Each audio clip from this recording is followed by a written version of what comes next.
Allah is my heart's speech. Your mercy is what I beseech. Keep in my heart your remembrance, and in your deen allow me to advance. Help me in my quest. Permit me to pass the ultimate test. Help me in my quest. Permit me to pass the ultimate test. بسم الله الرحمن الرحيم. الحمد لله رب العالمين، وصلى الله وسلم وبارك على عبده ورسوله الأمين نبينا محمد وعلى آله وصحبه أجمعين. Dear brothers and sisters in Islam, Assalamu alaikum wa rahmatullahi wa barakatuh, and welcome to this new episode of Ask Huda, where I'll try my level best to answer your questions. Before we get the first caller, Ibrahim asks, does an imam have to wear a qamis while leading prayer? A qamis is a shirt that may reach your waist or your thighs or your knees or maybe below that. So what I'm wearing at the moment, this thobe, is considered to be a qamis because it has an opening for the arms and it covers the upper body and some of the lower body as well. Some people think that in order for your prayer to be accepted, you have to wear a qamis, because we know that the Prophet ﷺ used to wear a qamis, and he used to wear a rida as well, something that covers the upper body as well, and an izar, an apron-like or a waist wrapper. So some people have this belief that praying in your trousers is not permissible, and this is wrong. As long as your trousers are covering your thighs, your backside, and it's not tight and it's not see-through. Tight meaning it's not skinny. It's not like wearing something that is exactly giving the shape of your legs and thighs and buttocks, etc. So if it's the normal trousers that people use and wear with suits, etc., this is permissible to pray in, inshallah, and the prayer is accepted. Would it be advisable to designate a qamis for your prayer? It depends on the area you're living in. So if someone goes to the masjid in an area where everyone is wearing trousers and shirts, etc., this is not recommended because you will stand out in a crowd. And by doing this, as if you're saying that what you're wearing is un-Islamic, what I'm wearing is Islamic. And there isn't such a thing. It depends on the community, on what people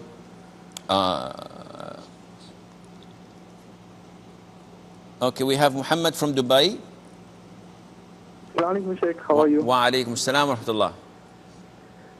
Sheikh, this is regarding Islamic insurance. Yes. So I want to know whether we can go for this particular type of insurance where they claim that they have people who contribute money and for the good, for the benefit of everyone.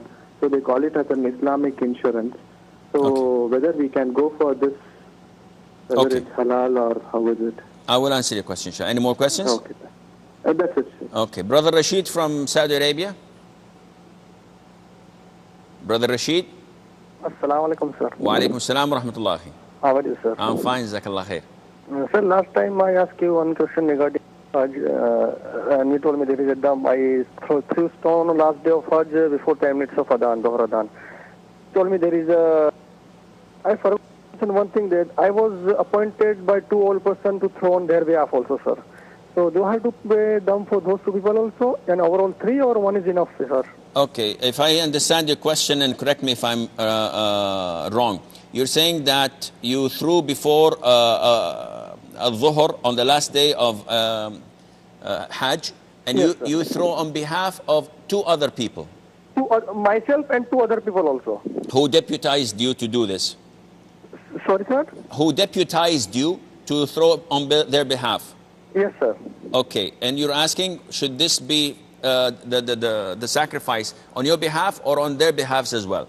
Yeah, yes. Any more questions? No, sir. Thank you, sir. I will answer your questions, inshallah. Brother Fahim? Yes. Yes, your question, Brother Fahim. Assalamu alaikum. Wa alaikum assalam wa rahmatullah. Sheikh, I have two questions. The first one is, what was the religion of Prophet Muhammad ﷺ before Islam? Okay. Second? The second one is that I want to know the authenticity of this hadith that said that the best type of jihad is the jihad of the one who strives against his own self. Is it authentic or not fabricated? Okay. I will answer your question, inshallah. Okay. First of all, Muhammad from the Emirates is asking about the ruling on Islamic insurance. Basically speaking, Islamic insurance, when it was first introduced about 30 or so years ago, the scholars gathered and they gave the verdict that this type, as portrayed to them, is permissible. And what is that type? It is like a group of people joining forces. Let's say 1,000 person agree on allocating a wallet, a pot, where they contribute 1,000 riyals for a year. So 1,000 multiplied by 1,000, this is 1,000,000 riyals in this pot. And they agree that anyone who has a car accident or his house is burnt or he has to pay something for an accident that took place, they will compensate that person, and they would consider that this money allocated, the 1,000,000 riyals now, is for charity. It's in the sense of helping one another, only for the 1,000 people. And that is it. So people would have a car accident, or the house would be burnt, or a burglar breaks in, and they give this 50,000, 10,000, 1,000, depending on their need. Once the money is finished, they've spent the whole million, even if it was in the first or second week. If someone comes in and says, listen, someone crashed into my car and I need 5,000 riyals to fix it. And we say, tough luck, we don't have anything in the pot or in the wallet. He said, yes, but I gave you 1,000 riyals. Listen, you contributed. You did not do this as a form of commercial insurance where we have to pay you. The money is over. If this is the case, then this is halal insurance.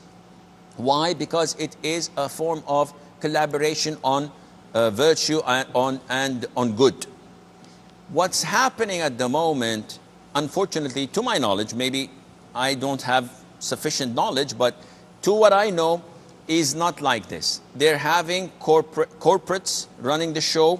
They're giving high salaries for the management, for the CEO, for the VPs, for the managers, etc.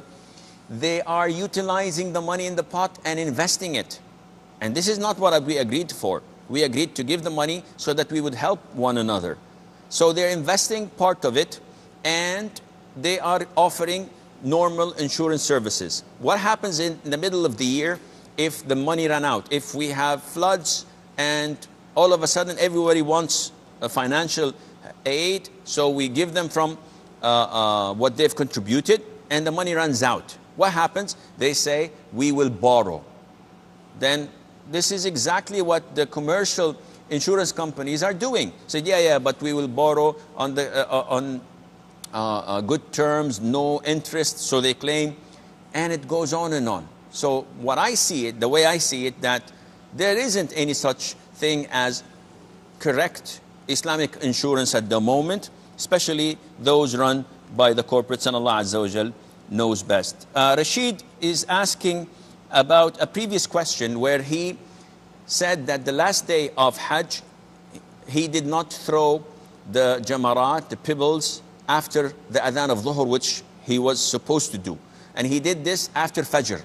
So the scholars say that whoever does not throw on time, or whoever skips one day of throwing the pebbles, then he has to sacrifice a goat or a sheep to be slaughtered in Mecca and distributed the meat that is upon the poor in the Mecca area, in the Haram area. Now he's saying that, okay, I did this also for two people. They told me to do that on their behalf, and I did that. So do I have to slaughter two sheep? The answer is no. The slaughtering is on them. It is their problem. It is their mistake to do this, so you don't have to care about that either, inshallah. Fahim, okay, Muhammad from Emirates.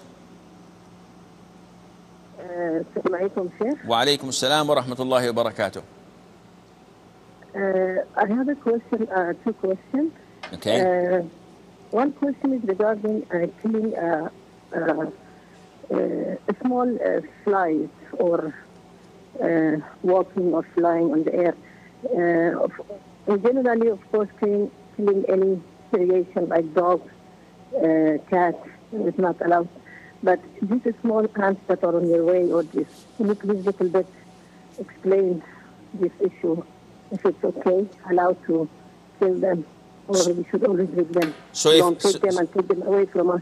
So if I see a mosquito and I do this, this is what you're asking about it? I can't hear you. Sorry, sir.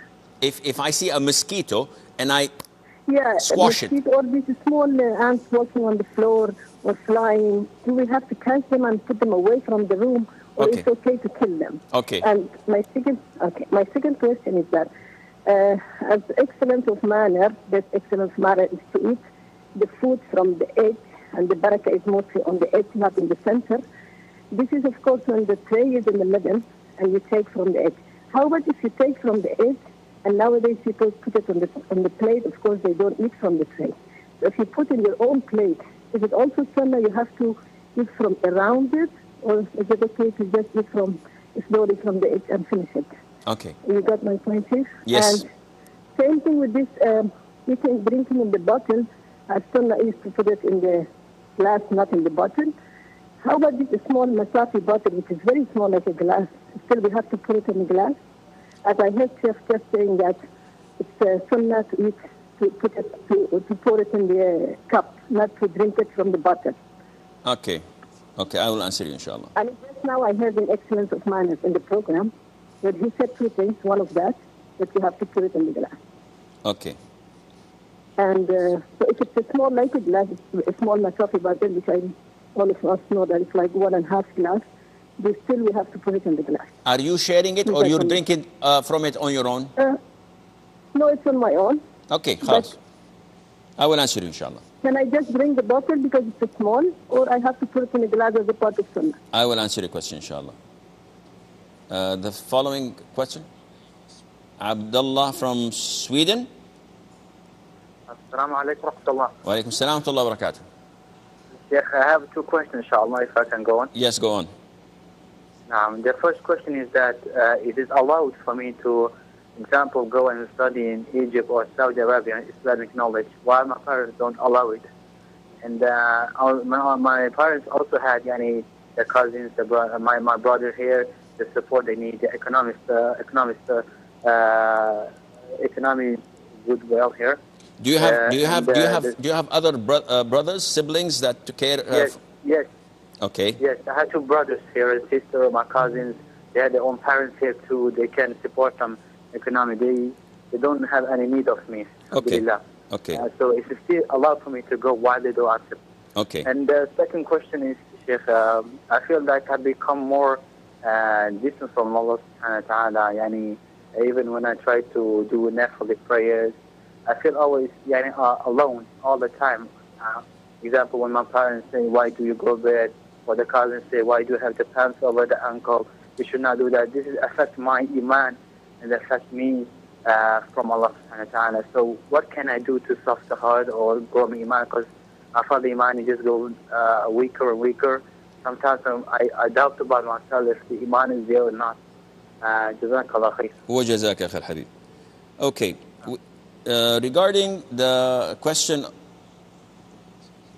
okay, brother Abdul Rahman from South Africa. Assalamu alaikum. Wa alaikum assalam wa rahmatullah. أخانتت. Alhamdulillah. Alhamdulillah. خذ. Yes. I've got a question to ask you. Yes, brother. I was a Sunni Muslim before. Okay. And I became an Ahmadi Muslim. Okay. And now the Shaitan ulama here in my country has declared me a kafir. Okay. Now I would like to know on what basis could they declare me a kafir? Okay. Because they have no knowledge what is Ahmadiyyat all about and what is the belief. It's just a lot of concoction that they get from the ulama from India and Pakistan. They have no knowledge of Islam. Okay. So I would like to know what's your verdict on that. as an Ahmadi, can you tell me what is your religion, in the sense that, is there a prophet after the Prophet Muhammad sallallahu alayhi wa sallam? If the Quran says so, then of course. No, I'm asking you, is there? You see, all the Muslim sects are waiting for the return of Nabi Isa. So No, who's the yeah, last akhi, prophet? No, you did not answer my If we question. take your belief, you say Nabi Isa is going to come. So if I say that Nabi Isa has come in the person of Mirza Ghulam Ahmad alayhi salam, Okay, so what's wrong with it? okay. I will answer the question, Brother Abdurrahman. Okay, Jazakumullah. Wajazak. Okay, Brother Fahim is asking, what was the religion of the Prophet alayhi salatu wasalam before Islam? And the answer was Islam, in the sense that every newborn is born on the fitrah, as the Prophet said alayhi salatu wasalam. And the Prophet was one of those. And he did not change alayhi salatu wasalam. He believed in Allah the Almighty, but he did not have a law to worship Allah accordingly. And that is why he used to go for months in the cave of Hira and contemplating and pondering upon Allah's beautiful creations. So he was a Muslim, in the sense that he did not worship any other with Allah Azza wa Jal. And also he did not eat anything that was slaughtered to other than Allah subhanahu wa ta'ala. He never prostrated to any of the idols. So all in all, he was a Muslim, but he did not have a law or a religion as such, except the Abrahamic religion that the people of Arabia originally followed before Shaitan made them go out of Tawheed into worshipping others with Allah Azza wa Jal. His second question is the hadith of the best of jihad is to offer jihad to oneself. I don't know about this hadith personally. We hear it a lot, but it is not a hadith to my knowledge. I have to go and check it out in the books of hadith. However, we know that jihad is a number of different types. There is jihad of one's self, there is jihad of shaitan, there is jihad of the disbelievers, there is jihad of the hypocrites, and there is jihad of the sinners. And each one has its equipment or weaponry, if you wish, to perform jihad with. So if you drop me an email, inshallah, I'll try my level best to look into it. Now, Muhammad says, what's the ruling on killing a small insect? Anything that harms you, you're allowed to kill in Islam. So if there is a dog that is harming you and affecting you and is causing you fear and it's a stray dog, you can kill that dog without any problem. If there's a cat that is dropping and tearing your furniture and you're unable to get rid of it without killing it, you can kill it. And likewise, these insects, you can kill them without a problem. She's saying that, what's the ruling on if I put food in my plate? Now we know that the sunnah is we eat from the edges of the food and of the plate, and not to eat from the middle, because the Prophet told us that the barakah, the blessing of Allah, is something we cannot see, but we know that it exists and we try our level best to detect it. And the Prophet tells us, do not eat from the middle, eat from what's in front of you. So she says that if I have it in my plate, can I eat from the middle? I would suggest that you do not, because the instruction of the Prophet ﷺ is general. And you don't want to eat the barakah, the blessing from the middle, and then have the rest of the food without any barakah. You should try to maintain this throughout your meal. She's asking about that. We know of the prohibition from drinking from the mouth of the water container, which usually brings bad feeling to a person, especially when there are others using it. So what's the ruling on that? If the container itself is a bottle, so if I'm having a bottle of beer, non-alcoholic of course, and I drink from it, or a water container that is half a liter and it's all for me, so do I have to pour it in a glass and then drink from the glass? No, you don't have to do that. You can drink it straight up without any problem, inshallah. Abdullah from Sweden is saying that he is interested in coming to Saudi Arabia to Egypt, to Qatar, any Muslim country where they give Islamic studies as a scholarship, and he would like to study Islam. And his parents disagree and they don't want him to leave. And the ruling is, as long as you have other siblings, as long as your livelihood is not of your parents is not dependent on you being there, akhi, you can leave even if your parents do not agree. Because seeking knowledge, especially in the conditions in the country where you are, especially in with the target of spreading Islam and being an anchor in your country for giving da'wah and spreading the true Islam among the Muslims there, this is a very noble cause, and you do not require the permission of your parents as stated in the conditions earlier.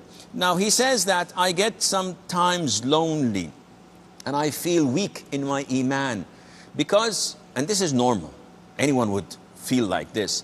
If your parents are against you and the whole community that you live in is free mixing, birthday parties, Christmas is coming, and New Year's celebrations, and probably they would maybe, I don't know, have some more serious sins such as intoxicants, wine, beer, etc. In such an environment, if you're a loner, you would have difficulties, because the Prophet told us, alayhi salatu wasalam, that the wolf does not attack the herd of sheep. He waits until one sheep goes out and then he attacks it.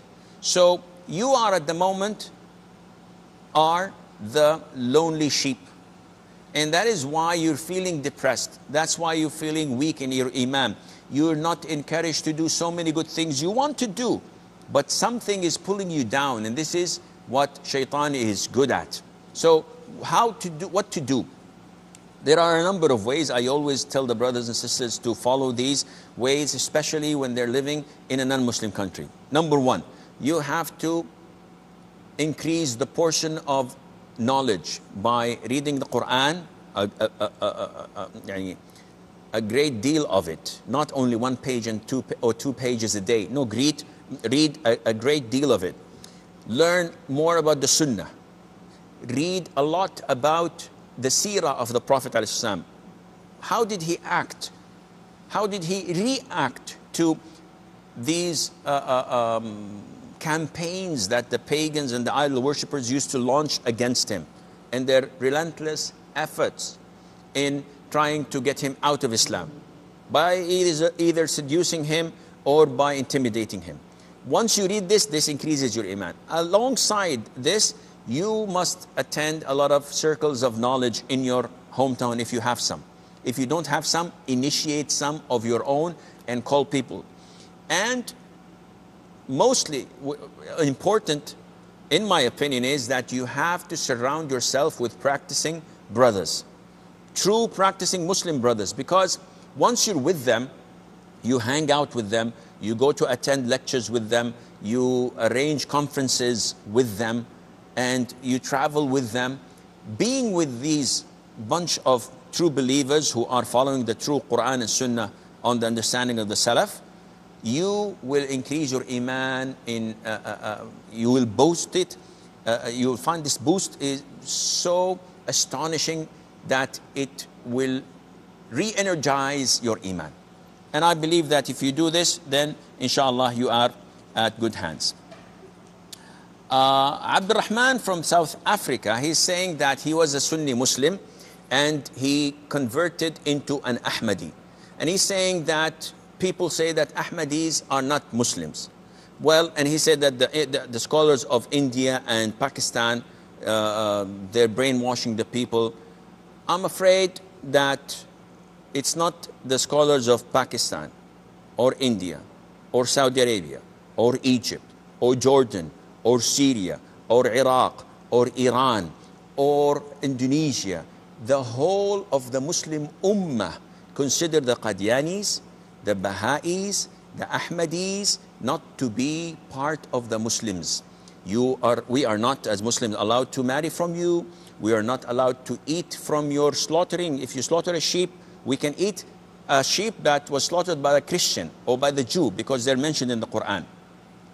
Because you have nullified your Islam by falsifying things and claiming that it is part of the Quran, or if not the Quran. The majority of the Ahmadis are non-Arabs, so they don't understand the Quran. If I tell them that 1, 2, 3, ABC, look at me, is a verse of the Quran, nice, let's rhyme and make it a song and dance to it. They don't know what the Quran is. They have nothing to relate it to Arabic. So they are just following their shepherd, unfortunately. But anyone claiming that there is a prophet or a messenger coming after the Prophet ﷺ, he's a kafir. He's an apostate, and he's not a Muslim. The thing that he said that, okay, if Jesus Christ is coming at the end of time, this means that there is a prophet after the Prophet ﷺ, and this is not true. Jesus came before the Prophet ﷺ. So when he descends at the end of time, he would not be coming again with a new law. He would not be coming again with a new religion. He would not even lead the prayer when he descends, because Muhammad ibn Abdullah al-Mahdi would be wanting after the Iqamah to lead the Muslims in Fajr prayer, and when he sees Jesus Christ descending, he retreats and he wants him to lead the prayer, and Jesus says, no, it was made for you. The Iqamah was made for you, and you're the one who to lead. And he leads Jesus, Isa ibn Maryam, with the congregation. And this shows you that he does not come with a new religion. He's a follower of the Prophet's ﷺ religion, and that is why he breaks the cross, he kills a swine, and he does not take the jizya anymore from the Christians or the Jews, because he is there. So this misconception, unfortunately, I know that I will not be able to change your mind, because usually people are adamant at what they believe, especially if it is something that deals with their arrogance. So yes, we took this on, and even if it's wrong, we're going to keep on doing it until we die. Unfortunately, you do not constitute 1 in a million of the Muslim world. And unfortunately, you don't have the proper knowledge that Arabs have from the Quran and from the Sunnah. And thirdly, the issue could go on, and it would take ages to probably explain. Okay, Abdurrahman, I don't want to make this a debate, Akhi, because this is not the proper time. It's only for questions and answers. But as long as the people in the control took your call, yes, sir. Prophet said 72 Muslim sects will invite towards Jahannam. True. And only one will invite towards Jannah. True. Complete. I can prove to you from the Quran, if you don't believe in a prophet, you're a kafir. Not if you believe in a prophet, you're a kafir. And I'll give you the verse of the Quran where Allah says, إِنَّ الَّذِينَ يَكْفُرُونَ بِاللَّهِ وَرُسُلِهِ وَيُرِيدُونَ أَن يُفَرِّقُوا بَيْنَ اللَّهِ وَرُسُلِهِ وَيَقُولُونَ نُؤْمِنُ بِبَعْضٍ وَنَكْفُرُ بِبَعْضٍ وَيُرِيدُونَ أَن يَتَّخِذُوا بَيْنَ ذَلِكَ سَبِيلًا أُولَٰئِكَ هُمُ الْكَافِرُونَ حَقًّا. True. Khatam al-Nabiyyin does not mean the last and final prophet. Of course, Nabi Muhammad is the last and final glory prophet. But Khatam al-Nabiyyin means the most exalted, the most elevated of the prophets. No prophet of the Sharia will come after him. My friend, my friend. Okay, Abdul Rahman, my friend. So I understand what you're coming from. Be just is the closest to my friend, I know everything you are saying. The ayah you have mentioned is in Surah An-Nisa, chapter 4, verse 150. I know, but the problem is with our how do we say, colleagues or friends. The hadith that he has quoted states that my ummah would be divided into 73 sects. The Prophet says all of them are in hell except one. He didn't finish the hadith. The companion said, which one are they? Which one is it, O Prophet of Allah? He said, whoever follows what I and my companions follow. And we tell those Ahmadis, Qadianis, Baha'is, where did you come from? The Prophet ﷺ did not prophesy your coming. He prophesied every single thing. And he sallallahu alaihi wasallam told us about what is going to happen, and he told us that will come after me 37 in one narration, or almost 40 false prophets, liars who claim to be prophets and they don't have anything. And look at the miracles that these false prophets have given us. Nothing, zero. Look at what they called. They called their people to obey the kafir ruler who invaded their country.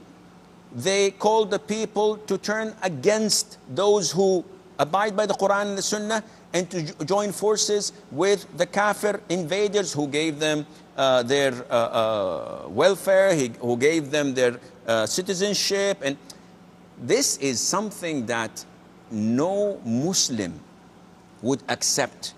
And this was not the verdict of the Wahhabis. They call us Wahhabis.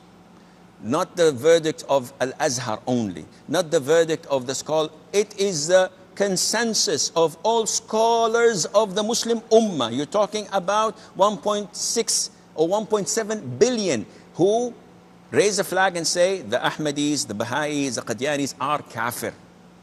No matter what they do, as long as they believe in their false beliefs and they do not believe in the Prophet ﷺ to be the seal of the prophethood. What is the seal of the prophethood? It's just a seal and then we have other prophets as well. Anyone who knows Arabic knows that the Prophet said himself, and there is no Nabi after me. He said that, I am the seal of the prophethood and there is no Nabi after me. So people come say, no, yeah, there is one or two. This is unacceptable. I believe we have a short break. I'll take my pills of high blood pressure and we'll be right back.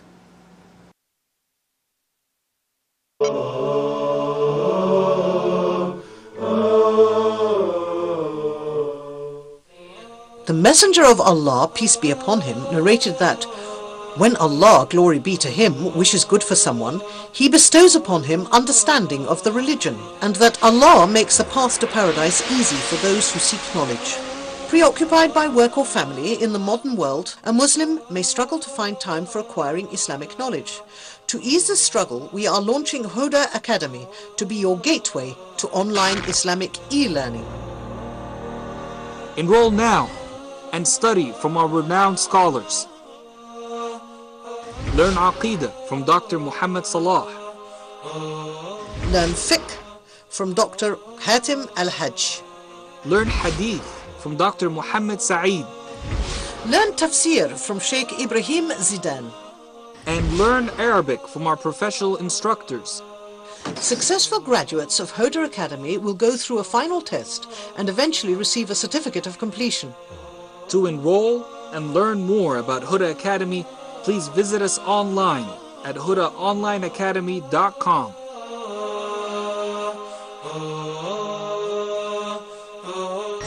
Huda Academy, your gateway to authentic Islamic knowledge.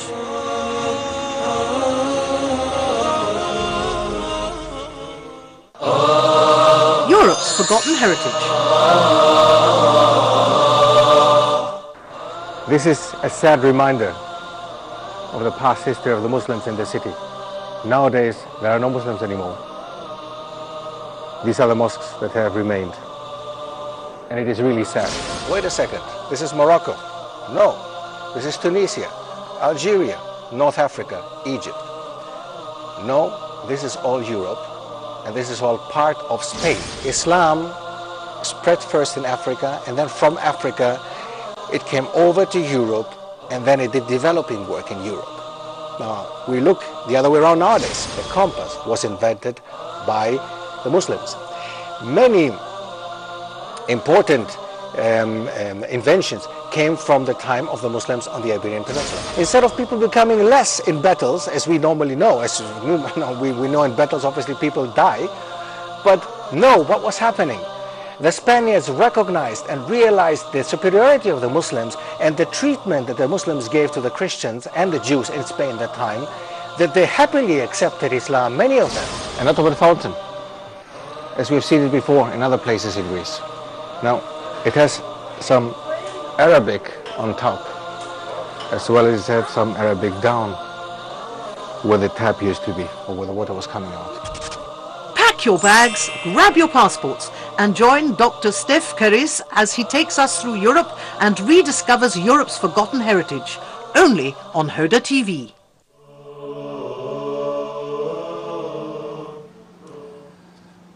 Bismillah, assalamu alaikum, and welcome back.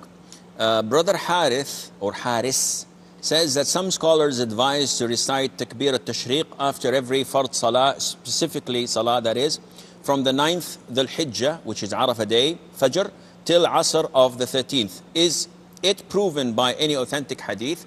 This is something known to the scholars as the specific Takbir and the general Takbir. The general Takbir is to offer Takbir whenever you are from the beginning of the month of Dhul Hijjah until the day of Arafat or the day of Eid, until the Imam comes out. And the specific Takbir is to be done after the Fajr Fard of Arafah, the 9th, only after Fard Salat, until the last day of Tashriq, which is the 13th of Dhul Hijjah, because the Prophet said, ﷺ, that these days, the days of Tashriq and the day of Eid, are days of eating, drinking, and remembering Allah. And Abdullah ibn Umar and his father Umar in Mina, they used to fill Mina with Takbir. Abdullah ibn Umar, may Allah be pleased with him, and other companions used to go during the 10 days of Dhul Hijjah, remembering Allah Azza wa Jal and offering Takbir. And also, it was reported that the scholars say, but it is not an authentic hadith. And that is why Sheikh Abdul Aziz ibn Baz and other scholars say that it is reported. It's not an authentic, but due to the fact that weak hadiths in such incidents, they say it is permissible to apply, as there are other quotations from the companions. So this strengthens that, and that is why it's being practiced. We have a caller. Abdullah from Nigeria. Assalamu alaikum, Sheikh. Good evening. Good evening to you. Alaikum salam, akhi.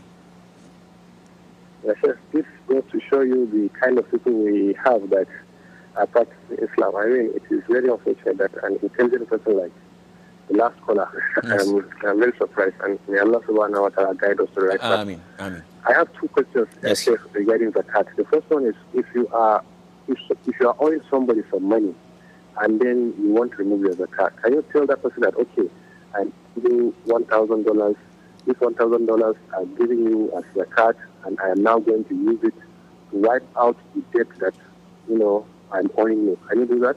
Second question. The second one is a branch of the first one. If, for example, you say, okay, I have $1,000 with you. It's my money. You have not paid me. So what I'm going to do now is give this $1,000 to Mr. A and B $500 each. And I'm going to now use it as my zakat, that you are going to give out this $1,000 to Mr. A and B. Okay. Because you are rich, you cannot take it. I don't know if you get what I'm trying to say. I understand the question. I will answer it, inshallah. Thank you. You're welcome. Abida says that it's permissible to make wudu with your earrings. I believe that she is referring to the earrings, or on however you loosen it, meaning you wash around the earrings. Well, as for your question, and as for the rings itself, it was not reported that the Prophet ﷺ, whenever he performed wudu, used to take the ring off. So some scholars, and this is the opinion of Sheikh Ibn Uthaymeen, says that it is considered to be part of the finger, and you can perform your wudu normally without having to remove it. But the majority of scholars say that you have to loosen it a little bit so that you ensure that the water comes underneath. And likewise with the earrings, but there's a big difference, because in the finger you have to wash it. With your ear, you do not have to wash it. What you have to wash is your face without the ears. So you wash your face, and when it comes to the place where you wipe over your head, you do this in this way. You go back once and you come forward. This is wiping the head. And then for the ear, you just rub the inside and the outside once with the same water that you use to wipe over your hair. So you do not actually wash or even reach the area where the earrings are. So even if you reach where close to by, this is sufficient and enough, inshallah. Abdullah from Nigeria had two questions, and The first question was that I gave someone a loan, let's say $1,000, and 3-4 years and he did not pay. So I said to myself, okay, this year I have to give $5,000. I'm a rich man. I have to give $5,000 to the poor as zakat, as my zakat. So I said, okay, $1,000 of my zakat, I will go to this friend of mine and say, listen, the $1,000 you borrowed 5 years ago and you're unable to pay it back, tell you what, let's call it even. This is zakat and I'm giving it to you, so touche. We don't have to worry about that debt anymore. Is this permissible? And the answer is no. Why? Because the money that you were supposed to get out of your pocket, $1,000, is back into your pocket because that person is unable to give the money, the loan back to you, which means that you have struck two birds with one stone. And this is conflict of interest. The money has to come out of your pocket and be given to the needy, not to just erase it from his loan or from my accounts. What should I do? If that person is in need for zakat, he's eligible for zakat, I'd give him $1,000 or $2,000 or $3,000 as zakat. And he would take the money and now it's his. Now, whether he wants to give me back the $1,000, the loan or not, this is up to him. There's no forcing him. Likewise, I cannot go to him and say, listen, give $5 to Ahmed and $5 to Abdul Rahman. And this is as part of my zakah. Because he may not have the money in hand. So this is, again, not permissible. We have a caller from Nigeria. Ibrahim from Algiers. From Algeria. Yes, Ibrahim. Hello, Sheikh. Yeah, hello to you. How are you, friend? Hello. Yeah, fine. May Allah bless you. You too. Jazakallah khair. Sheikh, my question is regarding, the money exchange. Okay. Yeah, in some country we have what we call the black market. So we buy and sell, euro or dollar from the black market. So does it have it the same ruling as the gold, what we call yet, or doesn't matter? We sell it and buy it, but in any way that we will take it as goods. Okay, when you sell and buy, it is simultaneously you take and give at the same time? Yeah, we say we buy and sell, but that we get the or doesn't matter. We take, the money or the euro or the dollar as a good, as any other good. Yes, but the most important thing in the transaction of money exchange is that I give you 1,000 euros, you give me $1,500 at the same time, not giving you and then after a few hours I give it back. It has to be simultaneously. I see. And you have to also not break the law. So if the black market is not breaking the law and they're allowing it and they're turning their face to the other direction, it's okay. But if it's against the law and you know that if being caught you're going to be thrown into jail, this is not permissible. My second question regarding also the same subject. Sometimes we give more money to get, the big notes. For example, to buy a note of 500 euro, we give more money. Is it allowed or it's kind of usury? I'm not sure I understand your question. You give 500 euros to what? We give more money to buy, the big notes. For example, we used to buy 500 notes. We give more money. It's kind of usually what's allowed. You buy it from whom? Someone gives you 500 euros? From the black market. So you're buying money with money in the same time giving and take? Yeah, that's right, yeah. No, okay, no problem. No problem. I will answer your question, inshallah. Abdullah from Sweden. Brother Abdullah? Assalamu alaikum. Wa alaikum salam. Sorry, I was questioning you later on about this hadith you said about the wolf and the sheep. Yes. It's easy for the shaitan to take the Muslim. I just want a right understanding of the hadith. And also, if I struggle to get through this calamity I have right now, and we know that Allah subhanahu wa ta'ala knows everything, He sees everything, will I be accountable of this situation I am, like the money go lower and so on? Okay. And also, I feel that the knowledge I gain from the brothers, I forget the knowledge I gain, like basic knowledge about Tawhid Rububiyyah, Uluhiyyah, about Al-Asma wa Sifat, this basic knowledge, what Allah subhanahu wa ta'ala blesses me with. I forget that right now. So how can I do, inshallah, so to gain this knowledge back, prove Allah subhanahu wa ta'ala that I really want His guidance. As I say to the brothers, I can fool you, but I cannot fool Allah subhanahu wa ta'ala.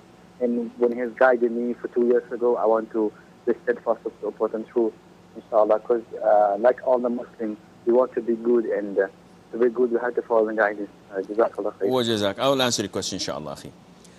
Ibrahim from Algiers, he's asking about money exchange.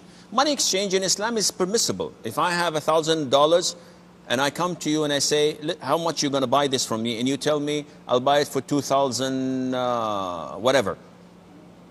And I say, okay. And I give you 1,000 and I take 2,000 at the same meeting without any postponement.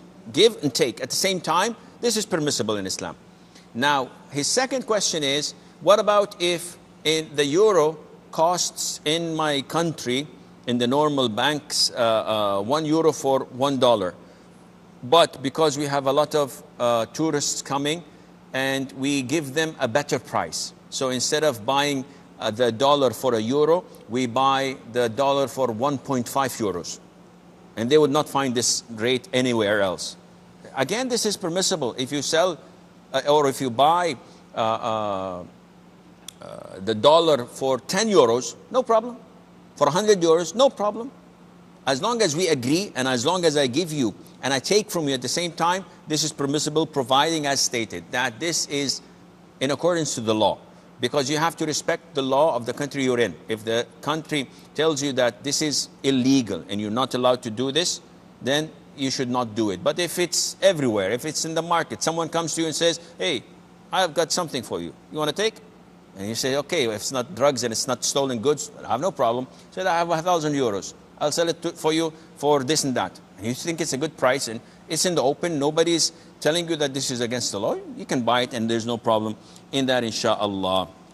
Abdullah from who? Maymuna from Saudi Arabia. Maymuna. Yeah. Yes. Yes, your question? Yes, Sheikh. Yes, Sheikh. Yes, I have two questions. One regarding the ayat in Surah Al-Waqi'ah, where it says, "La yamassahu illa al-mutahharun." What is this like relating to women when in the administration time touching the Quran? I listened to one time I heard from a sheikh that he says that ayah is referring to the Lawh al-Mahfuz, that none touch it except the angels or the shayateens does not have access to it. Another sheikh is explaining to the ayah as none can touch it, to women when it's the time doing administration. So what can you touch on that and explain more to me if you can? The other one is I'm from America and came to here in the Saudi Arabia just to increase my knowledge in Islam and teach my children the culture of Islam and the characters of Islam, basically. And I find it very difficult right now here. I feel that like my iman is getting weak, and I feel that I'm losing my knowledge, which I already have. I'm finding a hard time to increase my knowledge in Islam due to the lack of language and really less resources of where to learn and what to do. Okay. Okay, I will answer. I heard that you're from here, so if you can mention some few resources would be great about that. Inshallah. I will do that. Abdullah from Qatar. Assalamu alaikum. Wa alaikum assalam wa rahmatullah. Sheikh, my question is regarding wudu. Okay. I was informed by someone that while making wudu, while washing your feet, you're supposed to wash your right foot with your right hand and left foot with your left hand. As far as I know, while doing massage, this is the case. Please advise on this. Okay. Any more questions? Jazakallah khairan. Jazak. Okay. Abdullah from Sweden, he was asking about the meaning of the hadith that I've mentioned. The Prophet said, alayhi salatu wasalam, إِنَّمَا يَأْكُلُ الذِّئْبُ مِنَ الْغَنَمِ الْقَاصِيَةِ. This is the Arabic word, that the wolf only attacks or eats the stray sheep. Meaning that when the sheep is with the herd, the wolf would not attack them all. He would wait until one is a renegade, one is wandering around alone, and then he will attack it. Likewise, shaitan does the same thing. So this was a metaphor, this was a parable that has been given to us by the Prophet ﷺ, that the community, the practicing brothers surrounding you are your pack. They are your herd. They're watching your back. And the shaitan is the wolf. The minute you say, I'm fed up with the brothers, I just want to be on my own, I want to have a quality time, I want to wander on my own, this is when shaitan comes to you. So this is the meaning of the hadith.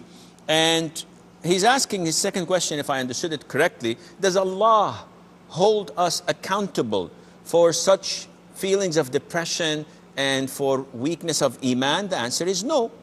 This is something you do not have a grip on. It's not your responsibility. It's not that I wake up in the morning and I say, I look into my forearm and I say, I see a thermometer saying that, oh, my iman is low or high, and then I adjust it. It is something that is a calamity and a test from Allah Azza wa Jal. What Allah holds us accountable for is what we do to reach such a level. So if you spend your time watching movies and listening to music, and then you go to bed and you wake up in the morning depressed, you're feeling sad and you're feeling blue, this is what you have achieved with your own two hands. But if no, because this is the environment, I'm trying to improve, I'm trying to progress, but I'm unable to do this with the environment I'm living in, then Allah Azza wa Jal would not hold you accountable for that. Hiba from Saudi. Assalamu alaikum, Shaykh. Salam wa rahmatullah. Okay, I just have a question regarding, we're always taught that we're supposed to forgive and, try to look over the faults of others. And that's better than, either seeking revenge or just not dealing with people. But then there's also, an idea that we learn about against the enemy, and against people who have oppressed you. So where's that line between when you have to forgive this person or make dua against this person, especially if they're a clear enemy and if they're not dealing with you according to Islamic behavior? Okay. Any more questions? Thank you. Thank you. That's it. Okay. Safiya from the Emirates. Listen to me from the phone and mute your TV, please, Safiya. Yeah, I heard you, Sheikh. Assalamu alaikum. Wa alaikum salam wa rahmatullah. Sheikh, I would like to ask you, rather tell you that I have been suffering from an irritable bowel syndrome kind of disease from the last 3 years, okay, which has made me very much housebound, and I'm unable to move out and do my daily activities. Slowly, the condition is becoming kind of worse. So I am also shortening my prayers. Only making it farad, but most of the days of the month, I'm unable to get up for Fajr, and I feel extremely guilty after that because of taking medication in the night, etc. Also, that is one thing I feel guilty. I just want you to help me or tell me some 2-3 words of consolation or piece of advice which would make me feel better. Okay. And one more question I wanted to ask you, that since I'm so much housebound, I am reading a lot of Islamic literature. I think it's a blessing in disguise, probably. And getting myself acquainted with the religion. But sometimes in the evenings, when I am alone at home and I'm getting a little bored, I'd like to watch a bit of television. Is that permissible? If you're watching some soap operas, just, some mindless comedy or something, Because I know it is not allowed. So can you just shed some light on that? Thank you so much, Jazakallah. You're giving the fatwa yourself. Okay, I will inshallah try to address your question. Okay, I have 5 minutes. Jazakumullah khair, the people in the control are telling me after having this slot. Okay, Maymuna from Saudi Arabia, she says the ayah in Surah Al-Waqi'ah that only the purified can touch it. إنه لقرآن كريم في كتاب مكنون لا يمسه إلا المطهرون. So what is the meaning of that? The scholars say that لا يمسه إلا المطهرون is a reference to the preserved tablet, that no one touches it except the angels. So it is not in reference to the Quran. So this ayah has no reference to the Quran. However, the majority of scholars say that you should not hold the Quran in your hand, the book itself, if you are in your menses. You can recite it from a tafsir, a book of tafsir, from your PDA, from your mobile phone, from your computer, and this does the job. And she's saying that she's here in Saudi Arabia is specifically to learn more about Islam, learn Arabic, and to increase in her iman. But she's saying that her iman is plunging, and it's going down and down. So she's asking me as a local what to do. Again, the same question I gave to our brother from Sweden, Abdullah. Surround yourself with practicing sisters. You can go to the offices of Al-Jaliyat. And these da'wah centers, they have classes for sisters, and they have gathering for sisters, especially here in Jeddah, mashallah. They are doing a good job. And also in Riyadh, it's even better and better, mashallah. So they are thriving to make an environment for the brothers and sisters to learn more about their religion and to be in a community where they would have their iman increase. Give it a try, and inshallah, I hope that you pray for me afterwards. Abdullah from Qatar, she's saying that one told her that when you're washing the right foot in wudu, you have to use your right hand. And if you're washing the left, you have to use the left. And this is baseless. This applies only when you are wiping over the socks, because this is a sunnah. So when I perform wudu and it comes to the part where I have to wipe over my socks or my shoes, then in this case, this is what I do. Right for the right and left for the left, and it's one wipe, that is it. But in washing, no, you can use both hands without any problem, inshallah. Hiba from Saudi Arabia says that there's a confusion in her mind when to forgive and when to seek a vengeance. Because what's the line? Allah described the believers to be humiliating themselves to the Muslims and to be arrogant and tough to the non-Muslims. So when someone of your Muslim brothers does something, sisters that is, does something wrong to you, the sunnah is that you forgive. And this is a higher grade. If you seek your right and you avenge yourself without exceeding or without going into extreme, this is permissible. فَجَزَاءُ سَيِّئَةٍ سَيِّئَةٌ مِثْلُهَا. A sayyi'ah with or by a sayyah. There's no problem. But whoever forgives and tries to do good, then this is definitely better, and his reward is with Allah Azza wa Jal. And this is what Abu Bakr did, may Allah be pleased with him, with his cousin Mastah ibn Athatha, when he slandered the mother of the believers, Aisha, his cousin's daughter. So he was so poor that Abu Bakr used to give him allowance. Abu Bakr said, no more. Because of what he had done, I would never give him a single penny, until Allah Azza wa Jal revealed this beautiful ayah in Surah An-Nur, and the Prophet recited it to the Abu Bakr, and where Allah says that you should forgive and you should pardon. Don't you want Allah to have mercy on you and forgive your sins? Abu Bakr said, yes, I do. By Allah, I will continue to give him his allowance. So if this is the case, yes, you should forgive and pardon. But if it's with an enemy, with a disbeliever, with someone who is relentless in taking your rights, he's taking your money and you forgive him, he takes your money. Now this is not logical. This, you have to draw a line, because this is an antisocial element, as they say. Safiya is having this illness. May Allah Azza wa Jal cure her and restore her health back to her. And she is depressed because of losing Fajr due to medication she takes. And she doesn't know what to do. Well, I'll give you a simple remedy. This illness is a test from Allah, and you're not the only one. Ayub peace be upon him, the Prophet of Allah was tested with a severe illness that people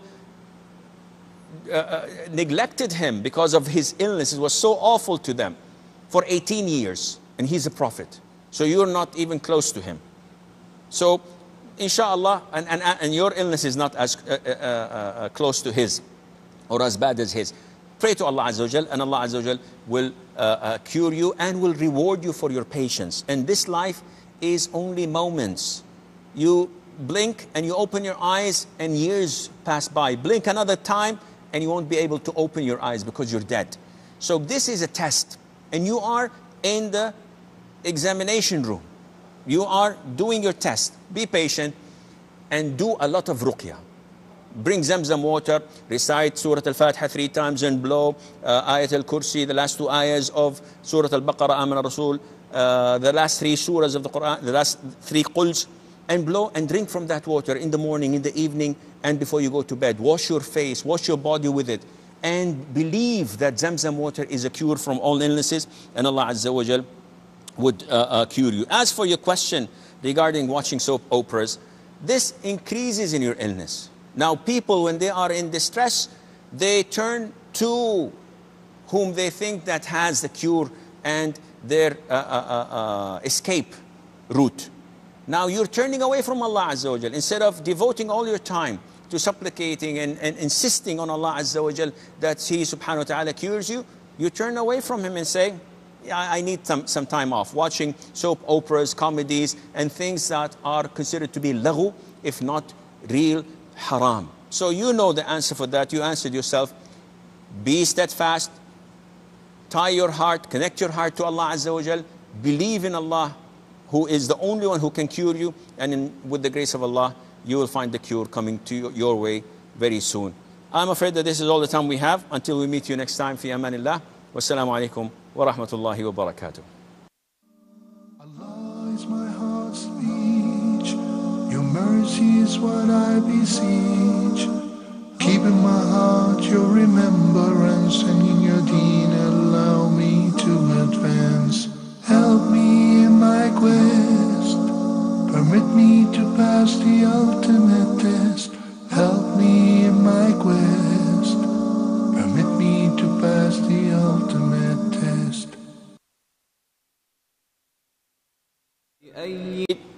Assalamu alaikum, sir. Wa alaikum assalam wa rahmatullahi. How are you, sir? I'm fine, Jazakallah khair. Sir, last time I asked you one question regarding Hajj, and you told me there is a dam. I threw stone on last day of Hajj before 10 minutes of Adhan, Dhuhr Adhan. You told me there is a... I forgot one thing, that I was appointed by 2 old persons to throw on their behalf also, sir. So do I have to pay dam for those 2 people also? And overall 3, or 1 is enough, sir? Okay, if I understand your question, and correct me if I'm wrong. You're saying that you threw before Dhuhr on the last day of Hajj, and yes, you throw on behalf of 2 other people. Myself and 2 other people also. Who deputized you to do this? Sorry, sir? Who deputized you to throw on their behalf? Yes, sir. Okay, and you're asking, should this be the sacrifice on your behalf or on their behalves as well? Yeah, yes. Any more questions? No, sir. Thank you, sir. I will answer your questions, inshallah. Brother Fahim? Yes. Yes, your question, Brother Fahim. Assalamu alaikum. Wa alaikum assalam wa rahmatullah. Sheikh, I have 2 questions. The first one is, what was the religion of Prophet Muhammad before Islam? Okay. Second? The second one is that I want to know the authenticity of this hadith that said that the best type of jihad is the jihad of the one who strives against his own self. Is it authentic or not fabricated? Okay, I will answer your question, inshallah. Okay, first of all, Muhammad from the Emirates is asking about the ruling on Islamic insurance. Trousers is not permissible, and this is wrong. As long as your trousers are covering your thighs, your backside, and it's not tight and it's not see-through. Tight meaning it's not skinny. It's not like wearing something that is exactly giving the shape of your legs and thighs and buttocks, etc. So if it's the normal trousers that people use and wear with suits, etc., this is permissible to pray in, inshallah, and the prayer is accepted. Would it be advisable to designate a qamis for your prayer? It depends on the area you're living in. So if someone goes to the masjid in an area where everyone is wearing trousers and shirts, etc., this is not recommended, because you will stand out in a crowd. And by doing this, as if you're saying that what you're wearing is un-Islamic, what I'm wearing is Islamic. And there isn't such a thing. It depends on the community, on what people...